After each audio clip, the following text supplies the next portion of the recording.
this real quick.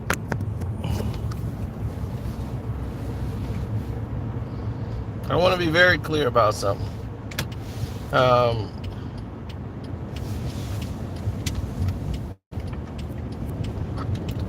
Brian Flores, for many who don't know, is approximately, I would say, been the head coach for the Miami Dolphins for 3 years. Right? We've seen this happen in San Diego with the coach over there. Brian Flores really built the defense up on that team and really built a team that is in position to really do some tremendous things, as we saw the coach from San Diego get.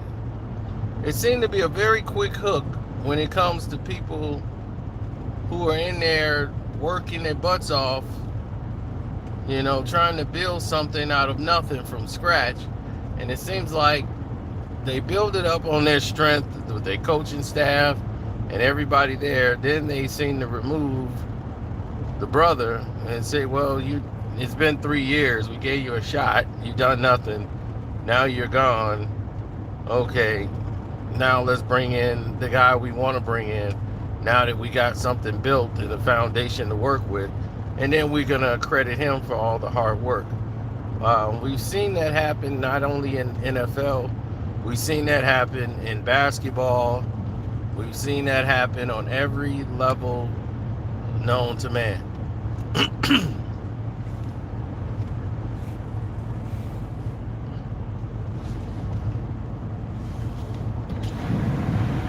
It's disgusting. So happening to him again. He was wrongfully terminated, but made to look as if he was the reason. First off, they, meaning the organization, didn't want to get Deshaun Watson, and he pleaded with them. Deshaun Watson wanted to come there. They didn't want to make the deal happen and give up what they wanted to get Deshaun Watson. Why? Jose, good to see you, man. Still got to work on them titles, man. Your titles should be sentences.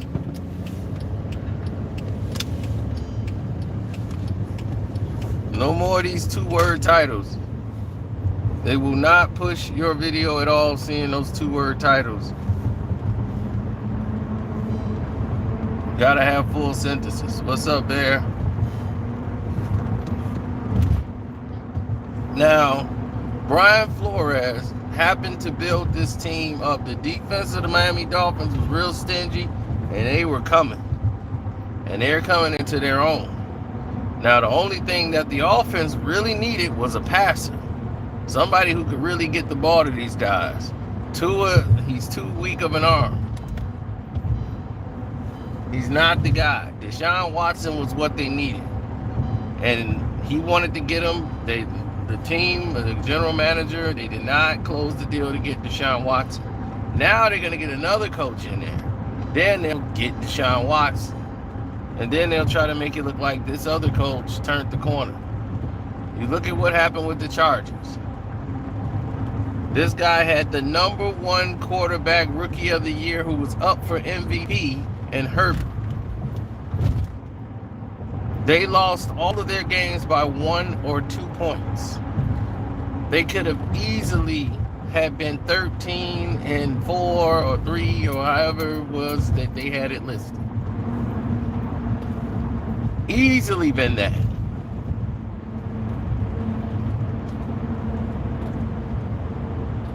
They're barely losing games by 1 or 2 points. You go ahead and switch coaches and make it look as if, well, this guy's just ain't getting it done. He got a stud quarterback that's going to be this quarterback for a very long time. You can tell that this is you got your nucleus. You got your offense going. You got a defense that's starting to believe in themselves, and then you want to replace the coach.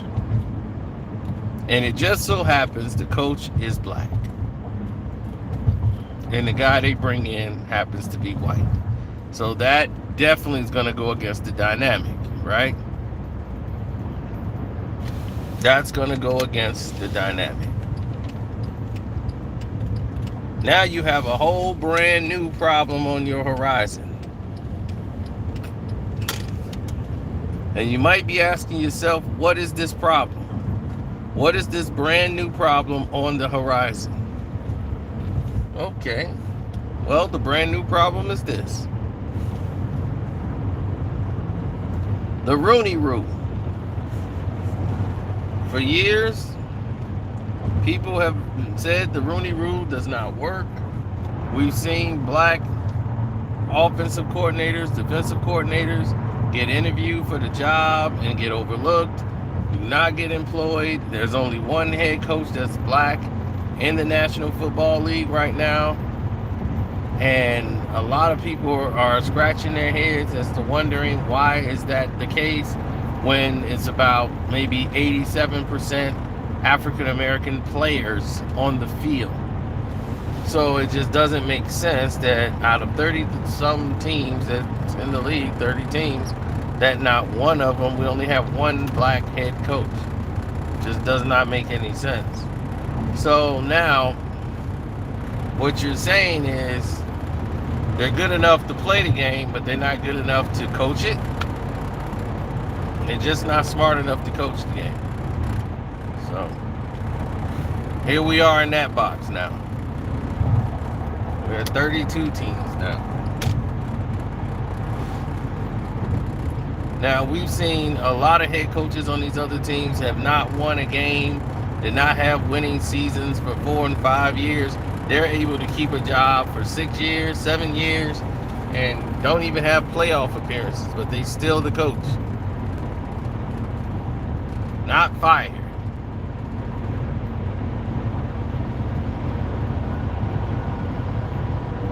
So for us, or African Americans, there seemed to be a short margin of turning a team around. We don't get the opportunities of 5-year deals, and we're there for 5 years to get to work, to see what works and don't work. We got to turn in results right away, or it's the coach's fault. It just ain't working out with coach.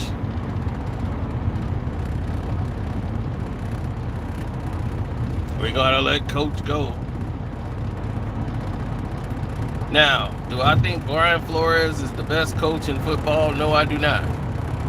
I think some of his play calling is ridiculous, but I wouldn't say it's atrocious. But I do think the guy that they hired for the Giants job is probably the better coach.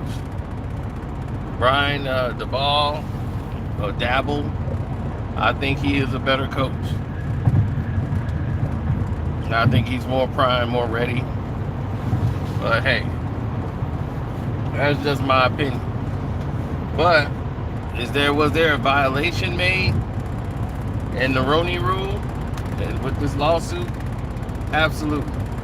But what he's suing for and what he's claiming and why he's suing these other teams, I don't know if that's gonna stick. But the Rooney Rule 100% seems like it was violated because they made a hire without even interviewing Brian Flores first. And you can't do that. So that's a violation of the Rooney Rule. Even though they've done this 1,000 times, 1,000,000 times, they come in, they take a person, and they just say, this is what it is. We don't want to hear about nothing else. Definitely good old boys, indeed.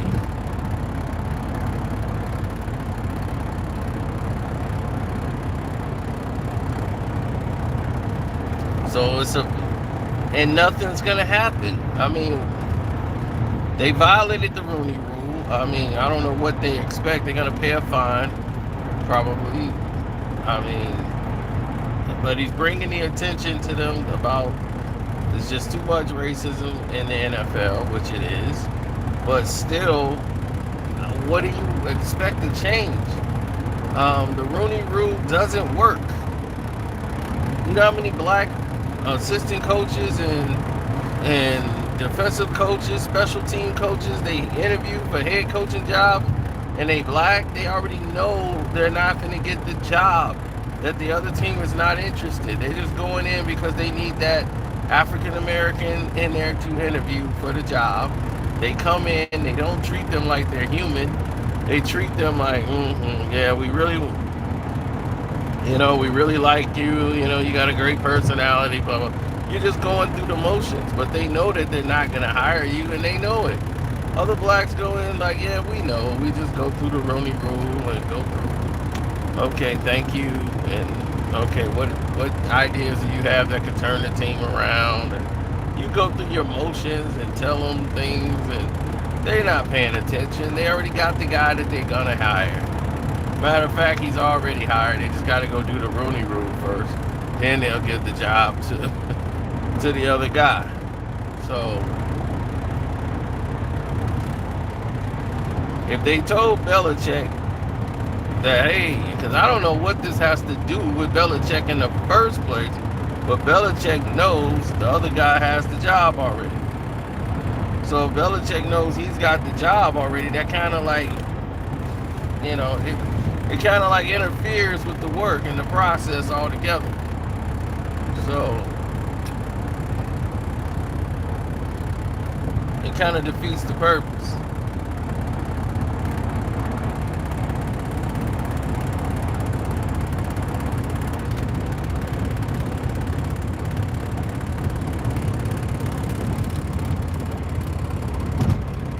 Right, Mark Jackson and Golden State Warriors.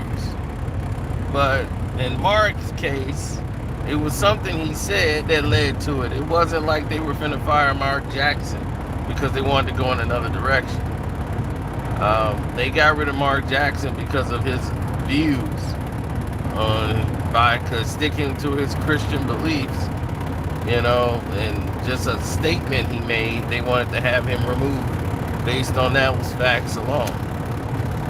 So it was all politics is the reason why he was there and why he hasn't gotten another job opportunity in the league, And Mark has been paid very well. So Mark is just like, hey, if it happens, it happens. If it don't, it don't. Staying right here.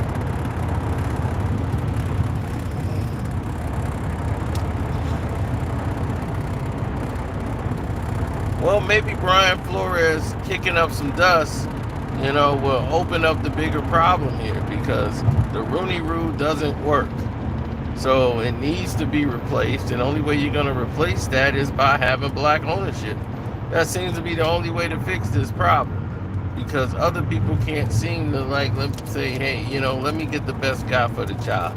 They seem to want to hire their homeboys and their friends and the people they know, and they just don't know a lot of the brothers, I guess. So they choose to want to go with somebody else. I mean, they have hired a lot of people to make other guys think Eric Bieniemy is just, well, maybe he's not as good as everybody thinks he is.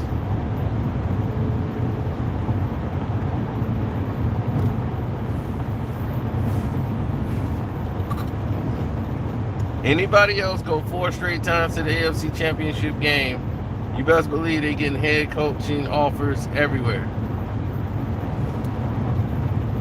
Offensive coordinators, these guys are getting jobs and head coaching jobs and hadn't even accomplished and gotten a drink of water compared to what his guy's done. Josh McDaniels being a head coach of the Raiders, Josh McDaniels, I just think to me, that's just a waste.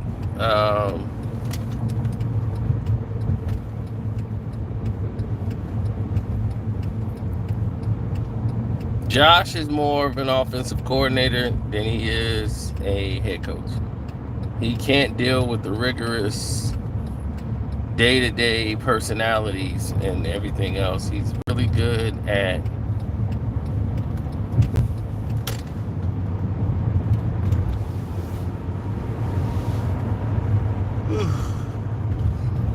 he's really good at his job when it comes to making a play and running a play and running it by somebody who's smart. Now, translation is he worked with Tom. So when you run a play by Tom, Tom goes, okay, we're going to do 48Z. And you bring the play to Tom, 48Z is what you want to run. He's like, well, I don't know, because he's kind of trailing in the back, so 48Z is not going to work. We can start off the formation in 48Z, and then we can go Tango after that. Let's run Tango 9. If he comes up, we'll just switch it to Tango 9. Okay, yeah, that does make sense if that guy bites and commits. So go from 48Z to Tango 9. So it takes two.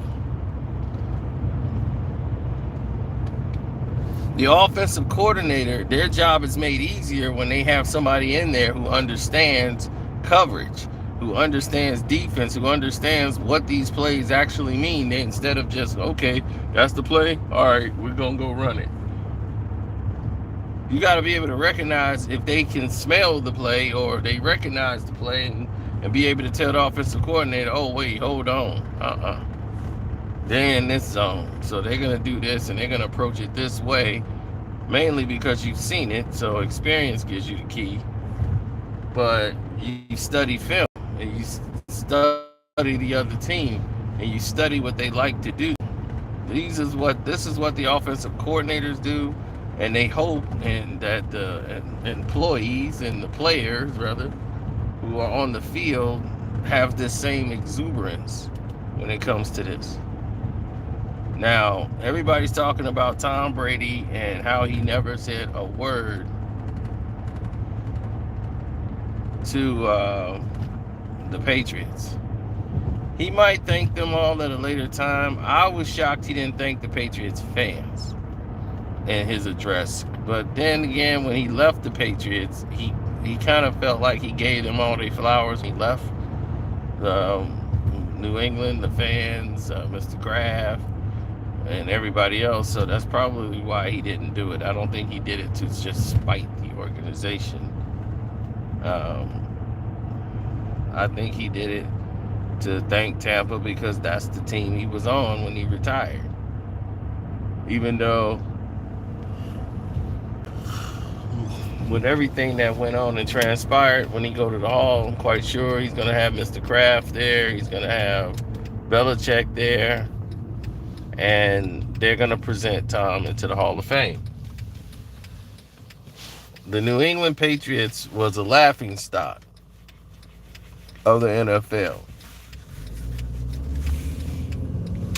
America was down. The 2 and 12 was dropped. They needed somebody to pick the country up. And who better than the Patriots? With Tom Brady. Tom Brady came out of nowhere. Next thing you know, Patriots are winning championships. And $160-something million investment turned into $4 to $5 billion mega dynasty and franchise.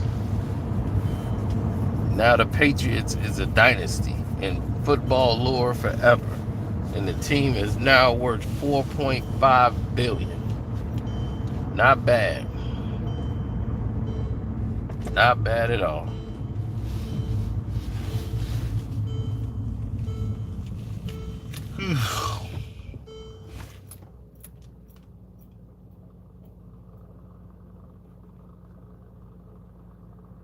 I never saw it like a lot of you seem to have saw the future fallouts with Belichick and Brady and all of these different things that went on.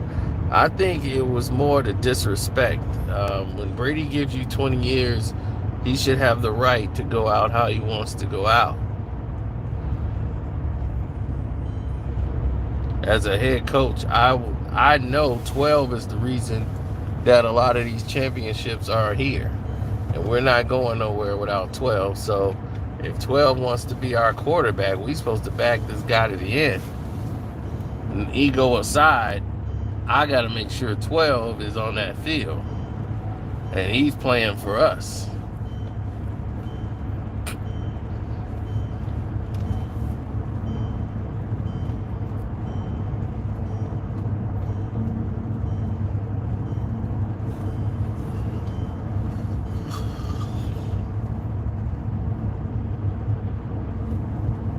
I had no doubt that this was Tom's last year. When that game was over, the way Tom walked on the field and walked off the field and congratulated everybody, I knew this was it.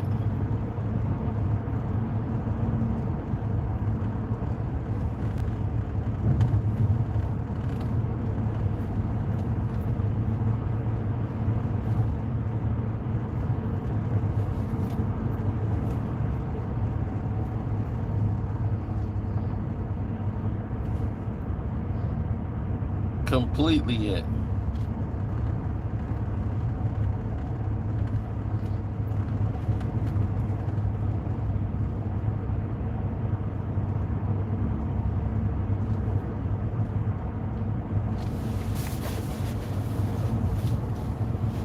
Well, Brian Flores does have a case. He's going to bring up a lot of different things about the Rooney Rule, but here's the thing. Did they officially hire the guy before any of this took place? Bill Belichick saying it doesn't make it actually so. He just said he heard. The Giants themselves didn't make an announcement saying that they had hired a new coach before they even interviewed Flores. Denver Broncos, so hopefully he got enough information that he can go ahead and feel like he could file, a lawsuit on. But I think he's bringing the awareness of the unfairness that's in the league today. And, the Rooney Rule was a great idea when it was conceived, but it's just not, that has no effect no more. It's like people are using the cheat code to get around the obstacle, and they just go, okay, great, we can just interview some guys and say, hey, we interviewed a person of color, now let's move on and get the guy we wanted to hire. And it's become that formality.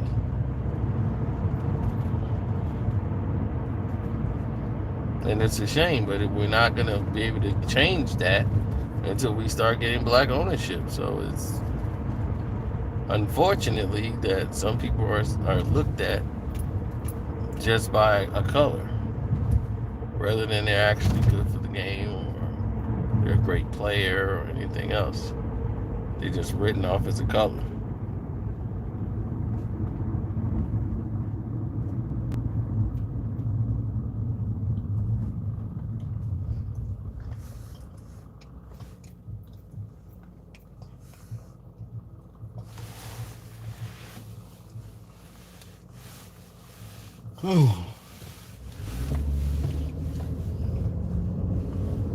Fatigue, my brother. All that comes with hard work, man. Hard work.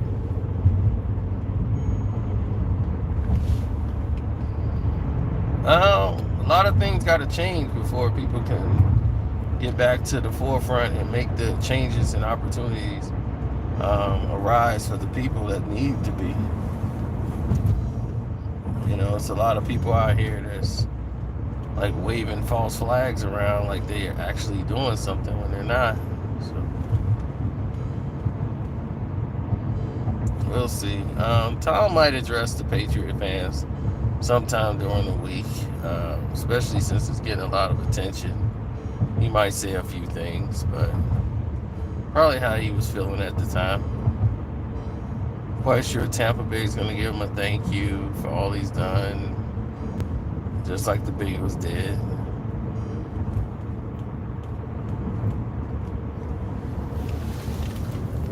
Who's going to be the Bucs' next quarterback?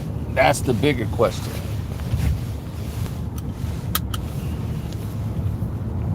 The Bucs' next quarterback should be.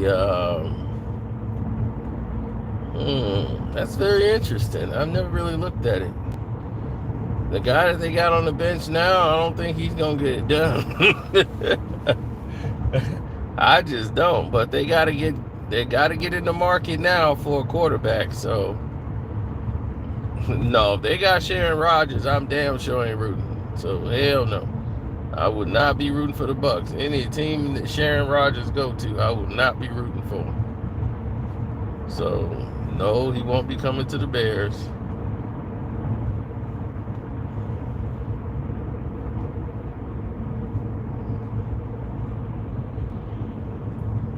Well, whatever quarterback they get, Mike Evans, Godwin, all those guys are going to be in a whole different space because now, you don't know what kind of guy you're going to get. You know the kind of guy you had, but you don't know what kind of guy you're going to get back now.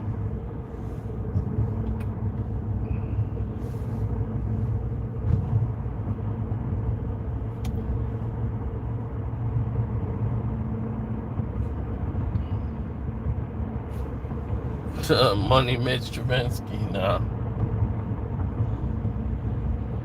Well, the defense, the nucleus is still there for Tampa on defense. The defense is secure. The offense could be one of the great. All you need really is a passer. Somebody that's smart, that knows the game, that knows how to manage it. This is the golden opportunity for you to step in and make something happen for yourself.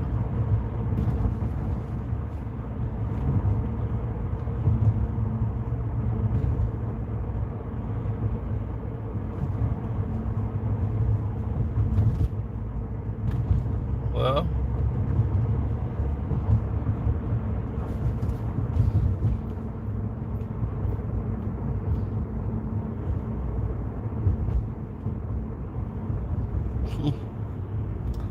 that's what a lot of people would say. But when you have everyone else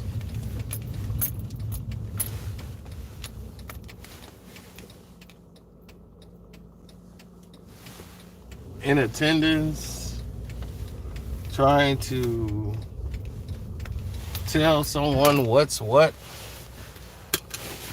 and all that nonsense, changing the narratives and blah blah blah.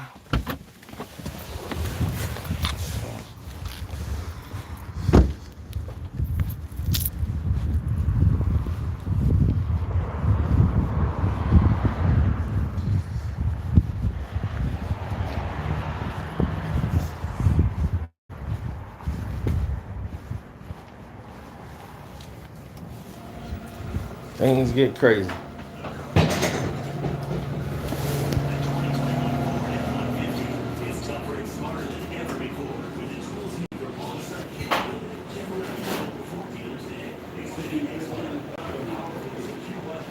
So the narratives always change. You just gotta hope they change in your favor. So anyway, I'm gonna get out of here. He's still spamming my page. What's up, Rich? Hey. Closing up, buddy. Closing up? Yeah. I don't feel like staying open tonight. The bartender didn't show up. Oh, man. How long